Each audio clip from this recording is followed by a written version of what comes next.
Revolutionary Roads, a podcast of the North Carolina History Project here at the John Locke Foundation. My name is Donald Bryson, CEO of the John Locke Foundation. I'm happy to continue down this podcast as we talk about the story of North Carolina in the American Revolution. And if you've listened to the first 7 episodes, please like, subscribe, share with your friends, and spread the word of the rich history that is in the Tar Heel State as it relates to the American Revolution. There's a lot to cover. And today, I think we're going to wrap up the military section of that story, but we still have 2 episodes to go after this. When we left you in our last episode, episode 7, we talked about the Battle of Kings Mountain. And if you'll remember in that conversation, the Battle of Kings Mountain was preparatory for the British to invade North Carolina from South Carolina. I think that's a fear of North Carolinians now, of South Carolina invading North Carolina. All jokes aside, the British had essentially stalled out at this point in the war, actually a year or so before in the war, in New York. George Washington was back and forth with the British outside of New York, but it was essentially a siege for a long period of time. And so they being the British, re-upped for another attempt at a invasion of the southern colonies. They retook Savannah, Georgia in 1778. And then in May of 1780, Charleston, South Carolina fell, which was very significant, largest city, most significant economic city in the South. And thereby, the British very quickly took over South Carolina. So that was in May of 1780. In August of 1780 was the Battle of Camden, South Carolina, where General Horatio Gates, the leader of the Continental Army in the South, who had been a hero, or celebrated as a hero, at least from the Battle of Saratoga in New York, was down commanding the Southern Army, and he was defeated very soundly at Camden by General Cornwallis. I would call this probably the high watermark of the British invasion of the South. This is when the British are really getting ready to invade. They send Major Patrick Ferguson into the backcountry and in the mountains of North Carolina to recruit loyalists to sort of serve as that left flank of the northern invasion of North Carolina by the British, and to get ready for that. Those loyalists are trapped and defeated at Kings Mountain, which is about 7 miles south of the town of Kings Mountain, North Carolina, or the present town of Kings Mountain, North Carolina, on the North Carolina-South Carolina line. And that really hampers the abilities of the Cornwallis invasion force out of South Carolina. But due to the major Patriot defeat at the Battle of Camden, this paves the way for a new face to arrive on the scene, a Rhode Islander born into a Quaker family named Nathanael Greene. And that's where I'll take it to our guest today. It's Thomas Sobol. He's a Supervisory Park Ranger at the Guilford Courthouse National Military Battlefield in Greensboro, North Carolina. And if you've not gone, you should. We'll talk a little bit more about the park later. I hope you can give us some details about it. But we've painted the stage. I think in December of 1780, Nathanael Greene comes south. He's been serving with Washington regularly and faithfully throughout the war. Correct. Who is this guy?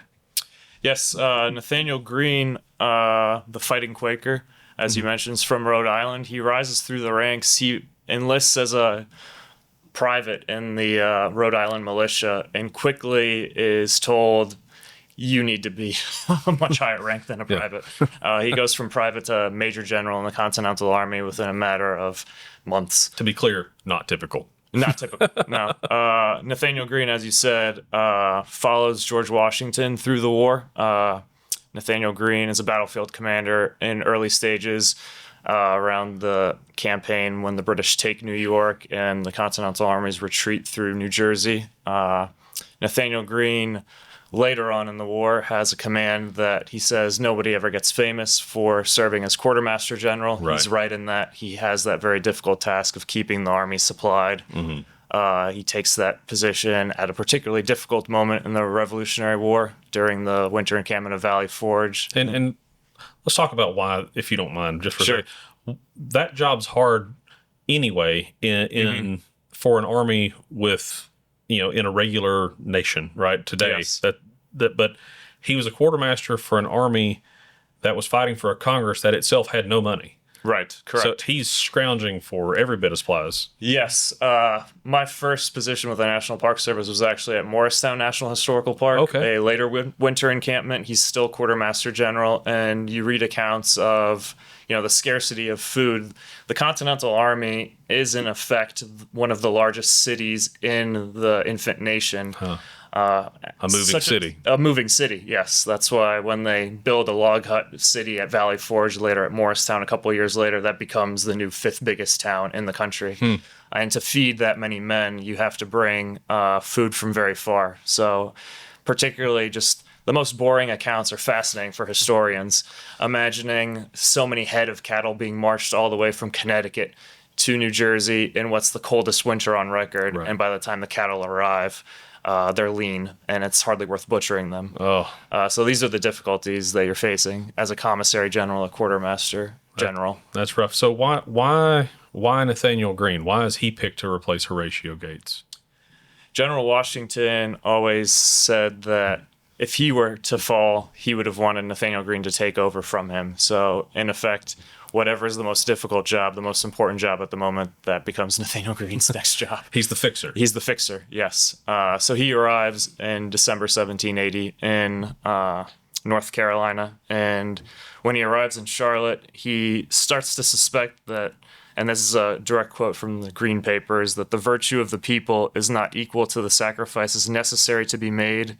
So he's starting to see some depressed spirits even after the resounding victory at Kings Mountain. He's seeing war weariness. We're getting into the 6th year of this 8-year Revolutionary War for our independence, and he sees that folks' spirits are understandably depressed. Right. And we don't talk about the length of that war very much, but I've tried to press it as we've gone through these episodes. I think when you go up to a typical American and you say war, their mind goes to the Civil War or World War II. Both were 4 years in length. Totally. But we're getting into year 6. Exactly. And this has been going on for a while. We were, believe it or not, a much more prosperous nation by the 1860s and certainly the 1940s than we were in the 1770s. So yeah, I can imagine these people were a little over it one way or the other. Yes, certainly. And though the war hadn't been fought in the South, with the exception of, the Southern Expedition, their defeat at Fort Moultrie, and the Loyalists' defeat at Morris Creek, the southern states are sending their men to fight in the Northern Army. So North Carolinians, Virginians, South Carolinians are fighting in those big battles around Philadelphia in 1777. So the South is still a part of the war effort. It truly is a continental army. They're providing some supplies. They're providing men. Yeah. Mothers have buried sons. Yes. Right. So Nathanael Greene, the fixer, as I'm now going to call him, arrives on the scene in 1780. One, where is the Continental Army physically when he arrives? And two, what does he do next? Nathanael Greene takes command of the surviving Continentals who had either not been present at the battlefield at Camden or survived that defeat. And he's really taking over a very veteran regiment from Maryland, the 1st Maryland, and then he's having to liaise with all the Southern militia leaders. That's why his skills as a politician and a diplomat are incredibly important. To have effective command at any point in the Revolutionary War, you need to not only work well with the Continental Congress, but you also need to work well with the state governors who are responsible for helping raise the regiments to fight in the professional army. You have to work well with the Southern politicians who oversee the militia commanders. When he tells a militia commander to do something, he doesn't have that authority. He just hopes they listen to him. Right. Thomas Sumter answers to the governor of South Carolina. He doesn't answer to Nathanael Greene. Right. And Thomas Sumter treats that relationship very seriously. So he is one that doesn't collaborate as effectively with the Continental Army as folks like Francis Marion, Andrew Pickens, who do so willingly and far more often than Thomas Sumter. That's really interesting. So I'm assuming that means that they were in South Carolina when Greene arrives. Is that right? Border area, like more North Carolina, actually. Okay. Yeah. But there's militia troops from both states, I'm Yes. sure. No, very, very true. Yes. A lot of South Carolinians are having to spend time in North Carolina, Virginia because of the British occupation of the interior of South Carolina. And there's another Patriot commander. We can call him a general. I don't know that we necessarily call him a regular, from Virginia, not named George Washington. We've not talked about very much, but he's important to this battle of Cowpens that we're going to talk. I'm assuming we're going to talk about here in a minute. Yeah. Named Daniel Morgan, famed for his use of riflemen. Yes. Tell us about Daniel Morgan a little bit and walk us through his significance to get us to Guilford Courthouse. Daniel Morgan is a longtime veteran of conflicts in colonial America. As a young man, he fought in the French and Indian War. Yeah. He bears the scars of a British officer's whip on his back, so he has a long-standing hatred of the British even before there's a war for independence. He served as a teamster during the French and Indian War. In some of the first campaigns of the Revolution, he has a leading role. He is one of the principal commanders in the invasion of Canada. Yeah. We hoped that there would be a 14th state early on in the war. We were feeling quite ambitious. That didn't work out. No, he's a prisoner of war. He's there in the wintry attack around Christmas, New Year's of Quebec City, along with Benedict Arnold, someone who was incredibly competent and brave for the American cause until he wasn't. Right. It's too smart for his own good. Oh, yeah. And Daniel Morgan, he's now sent to have command in the Southern Theater. And because he has sort of a background of familiarity with folks on the frontier and appreciates the skills and competence of the militia, but also appreciates that they're not professionally outfitted. Right. Even if they're brave enough to, stand up to a bayonet attack, they almost never have their own bayonets. Right. Some of them, as riflemen, can't mount bayonets, aren't going to be competent in that sort of fighting. Right. So when the army is split and Cornwallis splits his army to pursue the two wings of the American army, he sends Lieutenant Colonel Bannister Tarleton to attack Dan Morgan, and they meet in the upstate. The Battle of Cowpens is so named because that was a cow pasture. Right. Actually, there was a series of few rising hills. It's a very pragmatic name for the place. Yes. Right. Yeah. And It's called cow pens because there were pens of cows. yeah. And Daniel Morgan decides to leverage the numbers of militia within the army by using them in two advanced lines of skirmishers. So he basically says, stand your ground on this ridge, fire a couple of volleys, cause casualties, retreat in good order. Second line of militia, please do the same. At the far end of the battlefield, the Continentals will be there to eliminate the remaining British. And the battlefield proceeds fairly closely to that hope. The militia do their job. There's a bit of confusion towards the end of the battle where some of the Maryland Continentals mistakenly hear an order to retreat. So they do turn around and march away from the British, further sucking in the British. Right. The British are basically being led to believe that they're winning the whole time because they don't interpret the militia withdrawal as strategic. They interpret it as, retreat. Right. So they lose some of their discipline. They're not keeping their lines. They're getting spread out. And when the Americans do counterattack, they're very vulnerable to it. Yeah. So when the officers of the Marylanders get their men under control and tell them to turn about and deliver a volley, they do so right in the face of the British regulars. Oh, wow. And it's devastating for the British. And then you have American cavalry on the scene as well, and it's the only successful double envelopment in the Revolutionary War. So the British army is entirely surrounded at Cowpens. Double envelopment is where, for the listeners, it's where they go around both flanks. Both flanks, correct. And I think when we think about the Revolution, and honestly the Civil War as well, or we call it the Second Civil War, this is the first, we think of two lines of guys with muskets, or at least muzzle-loading rifles, one way or the other, getting in front of each other and just blazing away each other for a while. And that happens from time to time. But what Daniel Morgan did here significantly, and we'll learn more about at Guilford Courthouse as well, is think about a layer cake, right? He creates layers to his defense because he knows these are just folks from around home. They're not used to standing up to regular soldiers. And look, some of these are, dragoons and guards battalions. Like, these are really serious British soldiers. Like, some of them are actually very elite units. Yes, some of them are. And so Morgan knew that they weren't going to stand up, and so he put them in layers. I know you're going to fade away. That's fine. If you can shoot once, that's great, and then just fade back. Shoot once, and then fade back. And so he makes it more difficult over time as the British progress into the battle, which is the point you're making, right? Exactly. Yes. The British suffer hundreds of men captured as prisoners of war, and they take some casualties, not nearly to the extent of the casualties they suffer, killed, wounded at Guilford Courthouse, which we'll talk about later. Right. But Cornwallis loses about 900 men from his army, and Tarleton leaves the field really just with his legion of loyalist cavalrymen.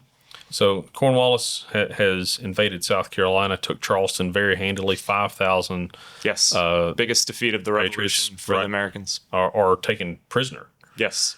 And then there's the Battle of Camden, where Gates is handily defeated. And then that's why I called Camden the high watermark of the campaign for the British, because the Kings Mountain thing foils their attempt to get a bunch of loyalist volunteers. And then they get kind of punched in the face a little bit at Cowpens. Very much so, yes. And this is right on the North Carolina-South Carolina border, and they're still prepping to invade North Carolina, right? Yes. So Cornwallis's hope after Cowpens is to catch the American army and free all those hundreds of British prisoners of war. So over the next 6 weeks, we have what historians today call the Race to the Dan, meaning the American army is fleeing across the interior of North Carolina, trying to get across the Dan River to send all those British prisoners of war to prisoner of war camps that have been established and functioning in the Shenandoah Valley. All of those folks captured at Saratoga or up in the Shenandoah Valley. So the Cowpens is on January 17th. So for the next 6 weeks, the next month and a half, Yes. right, there's this race to the Dan. Yes, it's... and can you describe where the Dan River is for people who don't know? Southern border of Virginia. Right. Yes. So they're coming across North Carolina. Yes. Almost to Virginia, essentially. Bannister Tarleton, the British commander at Cowpens, in his memoirs written after the Revolution, states that the Race to the Dan is one of the best fighting withdrawals he's ever heard of, and he gives the Americans high praise for their competence in executing it. And it involves a very keen knowledge of the geography of the South. That's one of the first things Nathanael Greene does when he takes command in December 1780. He wants a cartographer. Yeah. He wants all these rivers mapped. He wants to know where the fords are located, where he can cross his men on foot. He wants to gather as many boats as possible to help.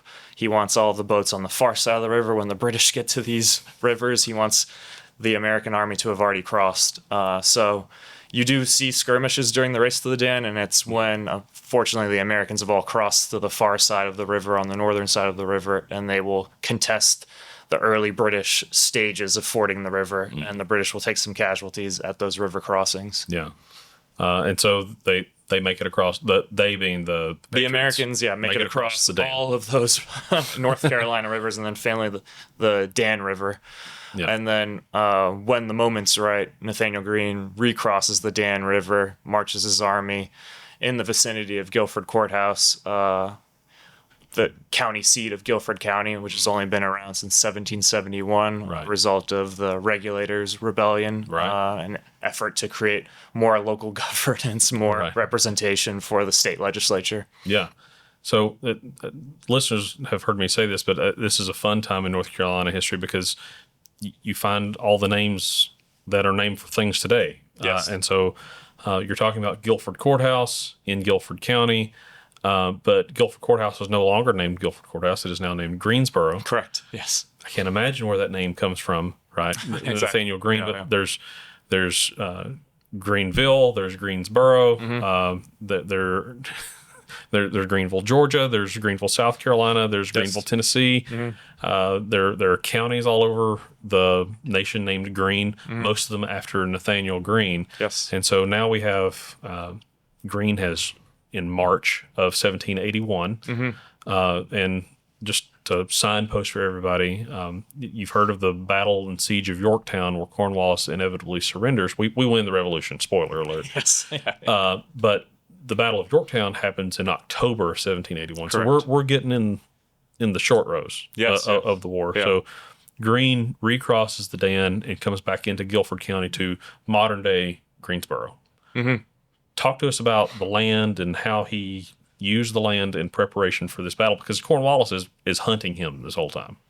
Yes. So in the race to the Dan, Greene passes through Guilford Courthouse and notices that there are some advantageous ridge lines there, terrain that sticks in his mind. And in March 1781, both armies are actually seeking to meet each other and deliver a death blow. The British want to knock out the Americans to speed up their chase of Greene's army. They've had to burn a lot of their excess baggage. They're very lean, very hungry. They're campaigning in winter right now. It's possible because the winter isn't severe in the south, so it's 24/7 campaigning. Yeah, unless it's mud, but yeah. Yeah, but they need to feed the army, and living off the land during winter is very difficult for both armies. So Greene takes advantage of that terrain and adopts that same defense in depth that Daniel Morgan uses. Morgan and Greene correspond together in a series of letters about the victory at Cowpens. Morgan shares the lessons learned, and Greene decides to take that same tactic. There's really good leadership lessons in that. Yes, definitely. The willing to share information, the willing to take information. Yes. I wish a lot more politicians and leaders would take that today. But I'll leave that alone. But there's some good leadership lessons there. Go on. Sure. And Greene also has the benefit of his army doubling in size in just like the week before. So he also has the men and the confidence to take the fight to the British. There are a lot of new levies of Virginia Continentals coming to the army, a whole new regiment of Maryland Continentals coming to the army. Was that the second Maryland? The second Maryland, right. Yeah. Some militia are bleeding off of the army. Some militia are arriving. There had been some conflict between the militia and the Continental Army. Sure. But now that the fight is coming, everyone's got a unified mission, a sense of purpose. Early morning hours of March 15th, 1781, Light Horse Harry Lee's Legion is sent to scout down New Garden Road, present-day area of Guilford College, a Quaker school established in the 1800s. You had a Quaker settlement in the 1700s called New Garden. The local name of the road. It was also, during the time period, called the Great Salisbury Road. It was the highway of the 18th century. Right? North Carolina, part of the wagon road, but certainly. But as you said, now people can go to Greensboro and drive down New Garden Road. That's the road. New Garden Road is still paved, still very close to its trace in the 1700s. Right. Yes. So there they fight a skirmish with the advance parties of the British Army led by Tarleton. So there's already been a little fight even before the 2.5-hour Battle of Guilford Courthouse. So is that Lee's cavalry that skirmishes with Tarleton's cavalry? Yes. So Lee is interesting in a lot of different ways, but just to bring a lot of different history together, Light Horse Harry Lee is the father of Robert E. Lee. Famously the father of Robert E. Lee. Right, yes. who becomes a very famous Confederate general in the Civil War. Yeah. Henry Lee, or Light Horse Harry Lee, famously delivers the principal eulogy at Washington's funeral. He also serves as governor of Virginia after the Revolutionary War. Yep. Has a lot of business efforts that fail. He actually spends some time in a debtor's prison, is almost exiled, self-exiles to the Caribbean, and then tries to return to the United States when his health is failing, trying to get back home to Virginia. But he actually makes it as far as the Widow Greene's plantation on a seacoast island of Georgia, Cumberland Island. Nathanael Greene had already passed away, but Katie Greene welcomes Light Horse Harry Lee, and that's where Lee unfortunately passes away. I see. So Bannister and Tarleton skirmish. This is Tarleton and Lee skirmish. Sorry. Yes. Yeah. Tarleton and Lee skirmish. This is the opening of the battle. Walk us through the battle. Sure. You had also asked for me to describe the terrain, and that really influences the course of the battle. The three lines are at very different kind of, they see very different terrain around them, and the battlefield is very large. It is. The battlefield is 1,000 acres. Today, the National Military Park manages just over 250 acres of the original size of this large battle. Even if you drive through it, as I was going through it, it's It's a couple mile loop road that we Yeah, have. you notice like having to carry a musket and go through this while I'm being shot at one way or the other seems like a lot of work. Yes, yeah. So the battlefield consisted of open fields separated by a lot of thick forests and some undulating ridges. The battle opens on the Hoskins farmstead, a 150-acre farm. That's the furthest western piece of the battlefield. Okay. And you have North Carolina militia along the first line of the defense. They're briefed by Nathanael Greene before the battle opens to just fire a couple volleys and then retreat in good order. And given that that's the first line of the American defense, Greene is very cognizant that he doesn't want his flanks turned. So the North Carolina militia are buttressed on the northern flank by some elite Continentals from Delaware, Kirkwood's Delawares. He fights in like almost every battle in the Revolution. Okay. He fights in like 30-some battles over the course of his life. He's one of the most famous soldiers from the Revolutionary War, really. Wow. He is an officer. 30 is a lot of battles. Yeah, yeah. And you also have William Washington's Dragoons, distant cousin of George Washington, one of the heroes of Cowpens in that victory. He's on the northern flank. And then on the southern flank, you have Lee's Legion, a mix of cavalry and infantry.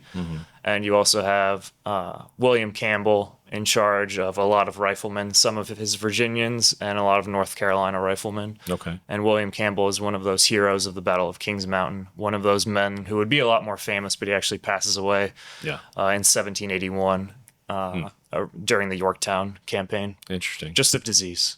Yeah. Yeah. A tragic loss. Oh, absolutely. I mean, it's a siege. That takes a lot of people in sieges in those days. It's more the disease than the bullets because you're just sitting there and stagnant. So that's the first line, and then about 400 yards east of that, you have the Virginia militia on a fairly prominent ridge north and south of New Garden Road. Okay. And then way further to the east, you have the actual town of Guilford Courthouse, and you have cleared fields in front of it, and you had the Continentals from Maryland closest to the road, and then Virginians further north along that ridge line. And there's a road leading from the town in the northern direction, Reedy Fork Road, that some Virginia Continentals who don't engage in the battle, they will guard that retreat road and resist the British probe at the end of the battle. I see. But that's kind of the geography that we have here. So how's Cornwallis approaching this battle? Cornwallis's approach is to launch a frontal assault. Okay. Straightforward. Yeah, straightforward. Yeah.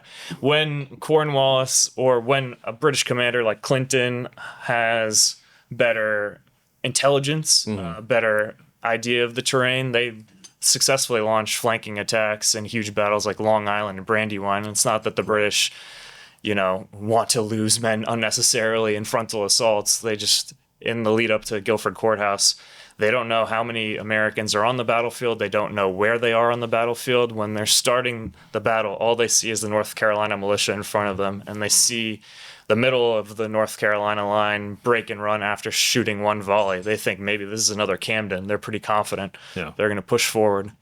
The militia serve 3 or 6 month tours of duty.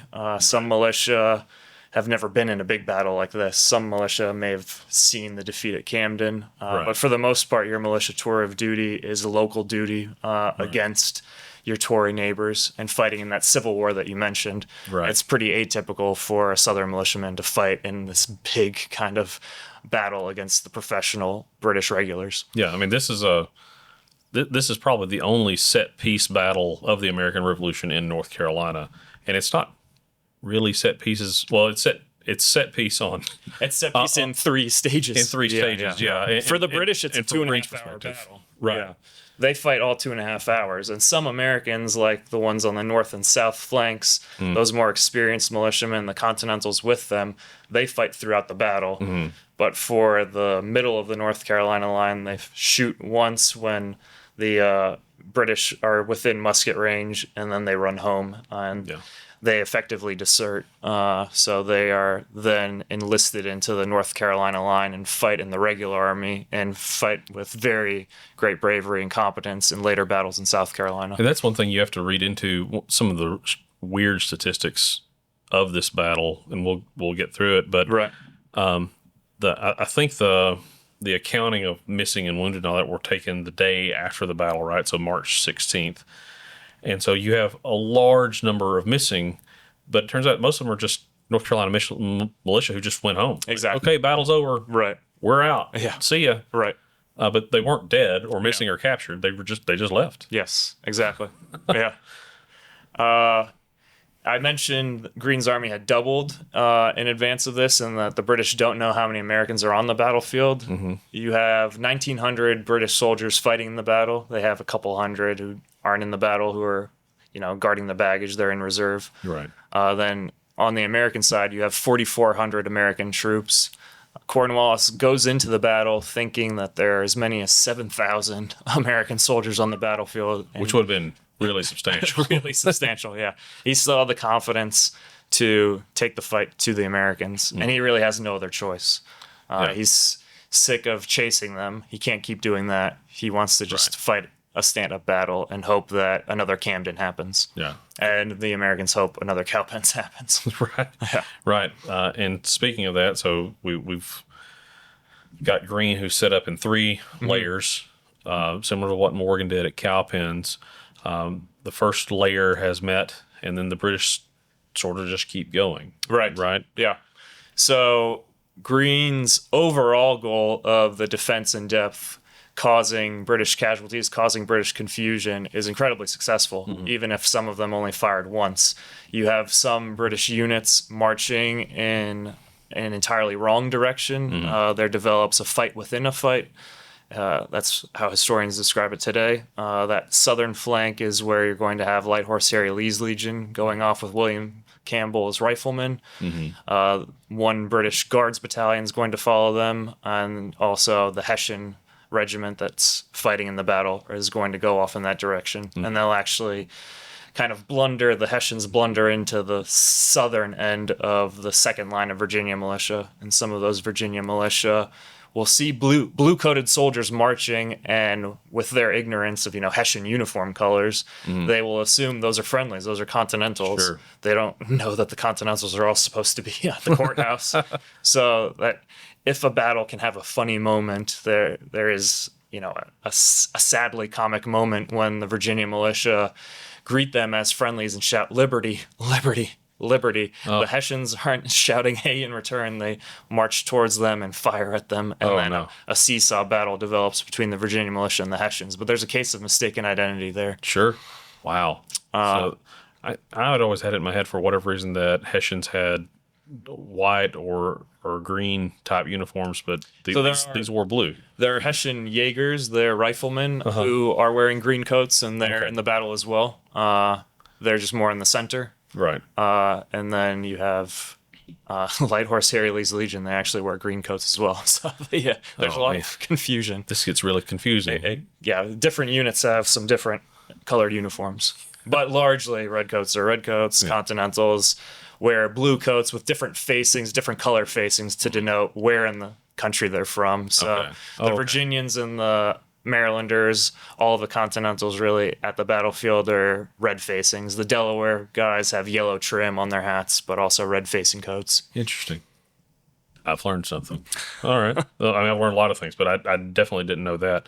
So the British are amassing losses as they're going through these layers. So that first volley of the North Carolina militia, though the British don't suffer nearly as much as 50% casualties, a couple accounts from British and Hessian soldiers at the first line states that it felt like half of them fell at that volley. Wow. It was such an amassed fire and within such deadly range that they do take serious casualties there. Yeah. And then sort of the middle opens. So what you have happen as the battle progresses, because the British punch through the middle so quickly, some of those center units, those British regiments, arrive at the second line very quickly, and the Virginia militia have an easy time driving off that first stage of the British attack because the other British regiments are having a slower time. Some of them are engaged in hand-to-hand combat with North Carolina militiamen. Yeah. 2 of them are marching off in the wrong direction, following a road. Light Horse Harry Lee's cavalry can't go through the woods towards the second line. They're just following a road, and that's all they can do. But this is neither commanding general has effective control of what's happening on the ground. They have these large tactical plans, and they hope their subordinate officers and their men can execute it.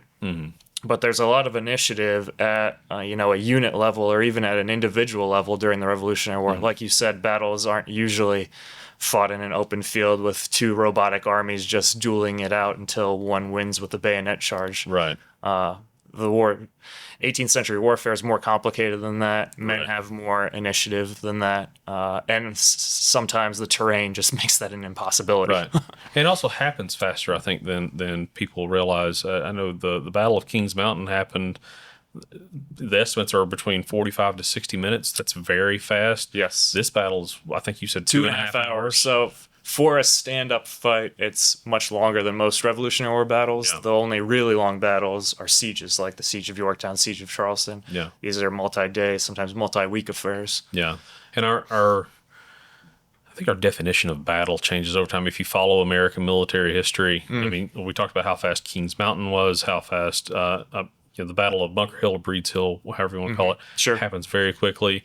Then you get to the Mexican-American War or the Civil War. Gettysburg's 3 days. 3 days, yeah. The Battle of Shiloh is one whole day, and then we get even further into history. We talk about World War II, and there's the Battle of the Bulge. Well, the Battle of the Bulge is a month. Yes. I mean, a month. It takes a long time. The Battle of Anzio in Italy is, I think, 2 months. I mean, it's funny how the definition has expanded. Right. But here at Guilford Courthouse, we get into, I think, some of the fiercest fighting, even if it is sharp and brief, that you see in the American Revolution. It's one of the largest battles of the war. It's the seventh bloodiest of the whole 8-year war. Can you talk to us about that? The 1st and 2nd Maryland had a stand-up, knockdown, drag-out fight with the British. Can you talk to us about that moment of the battle? Because I think that's a very important moment Sure, in certainly. the battle. That's where Nathanael Greene is throughout the battle. He only hears the battle come to the Continentals at the third line. Cornwallis is in the center of his army, pretty much fighting along New Garden Road. So he sees what's happening in the center at the first line, the second line. He has multiple horses shot out from under him. There's an Irish sergeant named Roger Lamb who writes an account of the war. Yeah. He says that he saves Cornwallis's life because he's getting out ahead of the line leading to the second line, and Lamb stops Cornwallis, sends him to the back. Wow. But you can imagine the sense of anxiety or the sense of tension waiting for the fight to get to you. For the Virginia militia at the second line, some of the cannonballs fired by the British in the artillery duel that precedes their assault get all the way to the second line, because that's how close together the first and second line were. They were seeing errant cannonballs come through. They were seeing the North Carolina militia go through their lines. It's got to be a little after unnerving. the fight. It's got to be unnerving. Yeah. And then for the Continentals, they're just hearing it for a long time. And then finally, the fight gets to them, and again, they have early success because the British arrive piecemeal. They punch through the Northern Brigade of Virginia Militia more quickly than the Southern Brigade of Virginia Militia. The Marylanders, I'll talk about something that really doesn't get much attention. So you mentioned that there are 2 Maryland regiments. You have one veteran regiment and one newly raised regiment. Sure. What's natural for officers to want during wartime? Promotions. Yeah. And you have a newly raised regiment. That means new positions to, be officers of that regiment. Sure. And that's what's happening just before the battle. So officers of the 1st Maryland Militia who have very good familiarity with those men are taking the jobs of 2nd Maryland officers because they've got longer wartime service. They deserve those promotions. But now they're commanding, just before a battle, men that they don't have any relationships with, men they haven't really trained with. And that may show in the performance of the 2nd Maryland at the Battle of Guilford Courthouse. The Continentals are, for the most part, facing, due west, waiting for the British to come down that ridge line, cross through the open fields, and then attack them. But they also have to have one regiment, and that's going to be the 2nd Maryland Regiment, are going to face obliquely, not in a straight line. And they're going to be oriented facing a little bit to the south, looking at the road. Okay. And when the battle starts heating up at the 3rd line, they can't assist because they're facing the road. Right. So they need to maneuver under fire to then engage the British. And that's when they break. They aren't able to execute that. Yeah. It's their first battle. It takes a lot of discipline. Takes discipline to move and fight at the same time. So that leaves the 1st Maryland having to, kind of save the rest of the 3rd line from getting rolled up and their flank just collapsing. Mm-hmm. So the 1st Maryland then turned down towards the road, and the British advancing on the Marylanders. We have accounts that it's like musket tip to musket tip, and the fighting is that close between the British and the 1st Maryland. And the 1st Maryland are basically saving the American army at that moment. And then William Washington, talking about individual initiative, leadership, he sees a moment for his dragoons to attack down that hillside and hit the British and assist the Marylanders. Right. And that's a big moment in the battle. And then you have the British response to that cavalry attack and what looks like a potential British defeat on the field. And this is where you get some accounts that historians have relied on some primary sources written way after the war instead of contemporaneous wartime accounts of what happened on the ground on that day. So Light Horse Harry Lee, he's not present at that stage of the battle. He's off on the southern end in that separate fight. He doesn't see the British response to the cavalry attack, which is Cornwallis coming up with the artillery and firing grape shot into the American cavalry, dispersing them. Right, and we've covered grape shot previously, especially when we talked about the Battle of Alamance. But just as a reminder, everybody, that's where you turn a cannon into a big shotgun. Basically, yeah. And you basically size iron balls. Yeah, you load it up with ball bearings and you fire them like a shotgun. Exactly. And it's devastating. So it's, a couple cannons firing grape shot would be like, fist-size iron balls, the width of a house coming down, range hundreds of yards, clearing everything in its path, causing devastation. And American historians relied on Lee's memoir written many years after the war. Again, he didn't see that stage of the battle, but he makes the claim that Cornwallis is so callous and so bloodthirsty that to save his army, he's willing to take a lot of casualties because he says it was just a scrum and he shoots and they kill as many British as Americans. That's not true. That's not the case. Interesting. It really hits the American cavalry hard. Not significant British casualties, and it was important that that happened. Otherwise, you might have had a resounding American defeat instead of a technical British battlefield victory. But overall, like tactically, strategically for the Americans, everything goes great, except we have to leave the battlefield at the end. What you just talked about, that moment with Cornwallis, the allegation that he ordered his men to fire into the scrum, hitting his men and American patriots alike. That's actually a controversial from a historical standpoint. A lot of people claim that that's true. Several people have claimed that it's not true. To your point, right? But folks who say it's true really rely on Lee's account, and but there are other accounts that too many other contemporaneous accounts that lend otherwise. We've not spent enough time on this podcast. I don't think we're going to have time to talk about Cornwallis, Lord Charles Cornwallis, and the complicated character that he was. Brilliant man, had served earlier in the war in Massachusetts and New York, went back to London essentially to be widowed. The death of his wife really broke his heart. And then he took that hard. I don't know that he was necessarily super engaged in politics, but he definitely tended Whig in his politics, in that he wasn't really a fan of the British opposing the American Revolution. He didn't like the military conflict, and yet we find him as, when we think of British general American Revolution, unless you're a very studied student of it, the first person you think of is Cornwallis in Yorktown. Yes, exactly. But that's probably not how he thought of himself as the leading general of the this was not where he really wanted to be. Right. Overall.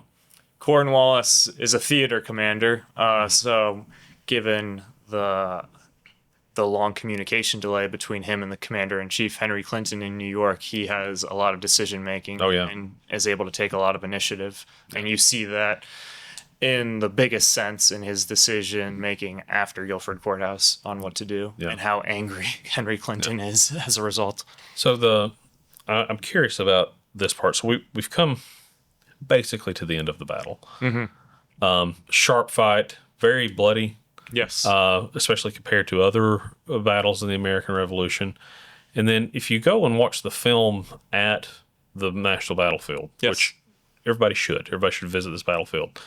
The film claims, and then Nathanael Greene left. He just up and left the battlefield.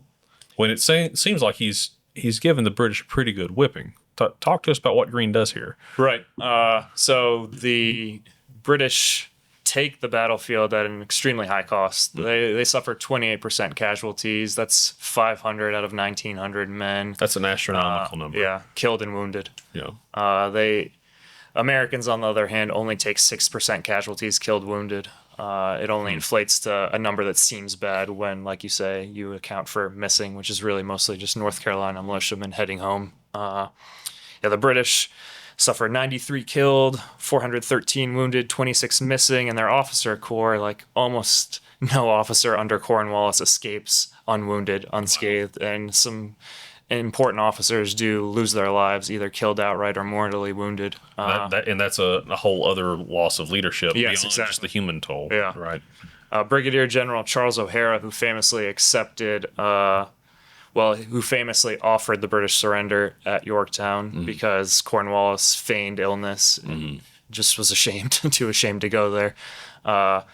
O'Hara stated after the battle at Guilford Courthouse, "I never did, and I hope never shall again, experience two such days and nights as these immediately after the battle, when we remained on the very ground on which it had been fought, covered with dead, with dying, and with hundreds of wounded, rebels as well as our own. A violent and constant rain that lasted above 40 hours made it equally impracticable to administer to the wounded, to care for them." Yeah. So you get a sense that the British are there responsible for taking care of both sides wounded, but the Americans do assist. They're given permission for their surgeons to enter British lines.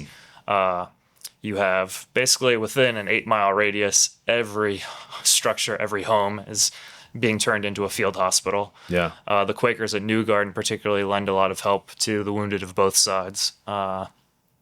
Think through that, listeners. If you're in North Carolina, maybe you're a militiaman from Salisbury. You've been there and you took a bullet to the hip or the leg or the stomach, God forbid. And you're just laying there hoping somebody will find you. And then you get 2 days of rain. But it's not just rain. We all live in North Carolina. It's those early March rains that are cold. Yes, it's a cold rain. Yeah. There's nothing about this that screams care and comfort. No. It's a miserable 2 days. It's miserable, yes. In Greene's army after the battlefield, they're still in the vicinity. So they're at Troublesome Creek. That's where the Americans have to march, upwards of 10 miles to where they've left their baggage and where the camp followers are, where their reserves are guarding their supplies. And they stay in the area for those 2 days waiting to see what Cornwallis does. So 28% casualties. Cornwallis has taken quite a bloody nose. This is after his cavalry commander also took a bloody nose at Cowpens. Things in the invasion of North Carolina have not gone according to plan. No. And even despite his victory, he shares in his papers that after issuing a victory proclamation and hoping that loyalists come out to support him, folks do enter the camp and shake him by the hand and say, "Great job," but they don't join the army. They don't stay with the British army. They go home. Good job. They're like, "Great job." I don't trust how well it'll keep going, and I'm not going to risk my life to hang out with you. So he technically won. He won a tactical victory. It's a Pyrrhic victory, I think we could say. And then Greene has left the battlefield. Maybe a controversial decision, maybe not, but he bled the British, which essentially was his point. Yes. Then what does Cornwallis do? I think it's it's a strange sort of tale that gets us to the end of the war here. Yeah, so with his army so weakened, Cornwallis made the decision to march his army to Wilmington, North Carolina, where they can rest, refit, where they can drop off the roughly 90 American prisoners of war. And he sends his wounded to England or down to Charleston, South Carolina. He's then contemplating, what do I do next? His commander-in-chief in New York, Henry Clinton, would hope that he has some mind to continue to, protect what they've conquered at such great cost in South Carolina in order to win this war, this rebellion. From the British perspective, you have to win the hearts and minds of the Americans. You can't do that if you're just marching pell-mell across the countryside, chasing the American army. That will not allow loyalists to feel safe and comfortable showing their support. So Greene takes advantage of Cornwallis' decision to head to Wilmington by going down to South Carolina and start laying siege to all of those interior posts that the British had. Again, that's like not 96, 96 Camden, sites like that. This is not going to please Clinton. Cornwallis, his idea is, let's just take the fight to where I see a lot of men and supplies coming from. It's Virginia. Cornwallis stated he was firmly persuaded that until Virginia was reduced, we, the British, could not hold the more southern provinces, and that after Virginia's reduction, they would fall without much resistance and be retained without much difficulty. So that was his idea. He's seeing thousands of Virginians coming down to reinforce the Southern Army. He's seeing all the food coming down to the south from Virginia. Right. Let's just get at the source of the problem. And there's already a British army operating in the Tidewater, so he's going to join that army, make it stronger, take overall command, and have early success. The state legislature of Richmond flees. Tarleton himself and his command threatens Governor Thomas Jefferson in Monticello. Jefferson literally runs out of his back door down the hill. Flees, and barely escapes British capture. I mean, I think that's one of probably the undertold stories of the American Revolution that he literally sees them coming up the road to his house, and he literally runs out the back. Actually takes a lot of political flack for it because people called him a coward. Yes, he does. does. What was he going to do? Sit there and get captured? Exactly. It wouldn't be a good look. Or helpful. Yeah.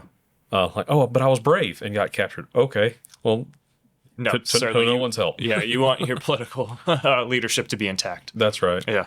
And so essentially, not necessarily directly because of Guilford Courthouse, but it definitely altered the course of what Cornwallis wanted to do. Yes. Cornwallis has to go to the coast after he takes heavy casualties at Guilford Courthouse, and then moves up into Virginia, and then he goes to that one peninsula that has confounded military leaders over generations, and does so in the Civil War, and the American Civil War as well.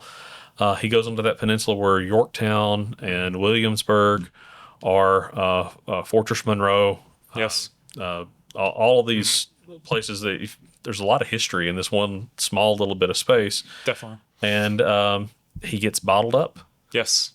He's Washington's army puts up a nice ruse to let the British general up there believe that he's still there, but he essentially takes the bulk of his army and comes and joins Greene south at Yorktown, and not Greene. Not Greene. Yeah. I'm sorry.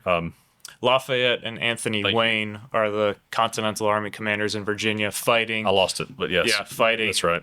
Cornwallis in the early stages until the Franco-American Army under Washington and Rochambeau marched down from New York. And they bottle him up on what is this very narrow peninsula, and then one of the more interesting, if not the most interesting, naval fight of the war happens between the British and the French. Yes. Was at the Battle of the Capes. Yeah, the Chesapeake Capes. Yeah. I believe it's what it's called.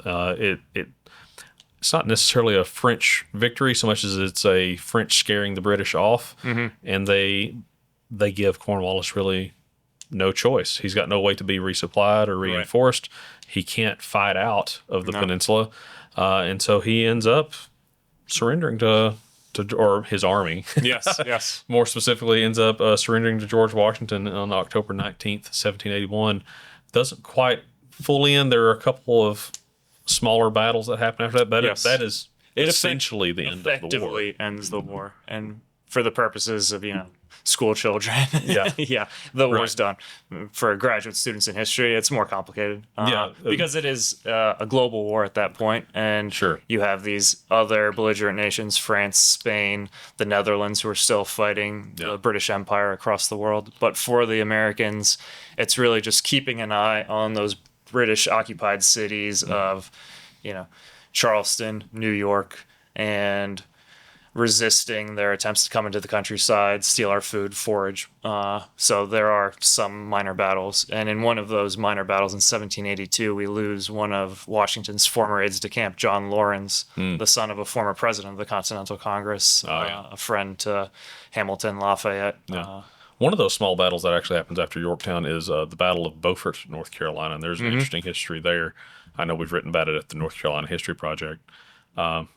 But that's a very fascinating history. If people go to Greensboro now to visit the battlefield, and Sure. like I said, it's a national battlefield. It's part of the national park system. Yes. What are they going to find there? They'll find the staff offering guided ranger programs on Saturdays. But any day you visit, you'll see exhibits inside and outside. We've got a visitor center exhibit that's got dozens of significant Revolutionary War artifacts, including a drum carried during the battle. My kids really enjoyed putting on the not the dragoons hats, the grenadiers hats. Right. Very much. Yes. Yeah. We've got some reproduction items that kids can get their hands on, can try on. We've got a 2-mile tour road, 7 stops outside of the visitor center to experience the story of the battlefield, to see signs and monuments that were put up to honor the battle.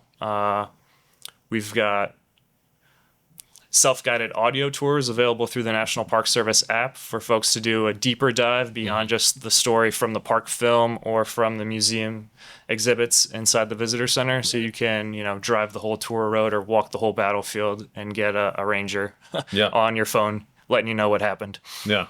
No, it's a really great site. I encourage people to go visit. I'm going to give you the last word. If you had to sum up why Guilford Courthouse mattered to North Carolina and to the American Revolution, what would you say? Sure. I would say Guilford Courthouse nationally is significant as the beginning of the end for the British Army and one of those first steps in the chain of events that leads to American independence. But I would say in terms of the story of how the battle progresses and how the Southern Army has to work, it's a perfect example of the Revolutionary War can't be won without both the Continental Army and effective militia. It takes both collaborating very well. It takes citizen soldiers and professional soldiers to win this 8-year war against the British Empire. Yeah. No, it's a fascinating story. Thank you so much. Again, our guest today is Thomas Sobol. He's a Supervisory Park Ranger at Guilford Courthouse National Military Battlefield. Thank you so much for joining us. If you found this interesting and want to hear the rest of the story as we go through all the way through the ratification of the U.S. Constitution here in North Carolina, please like, subscribe, share with your friends, and let them know that they too should be interested in what happened in North Carolina during the American Revolution. We'll see you next time.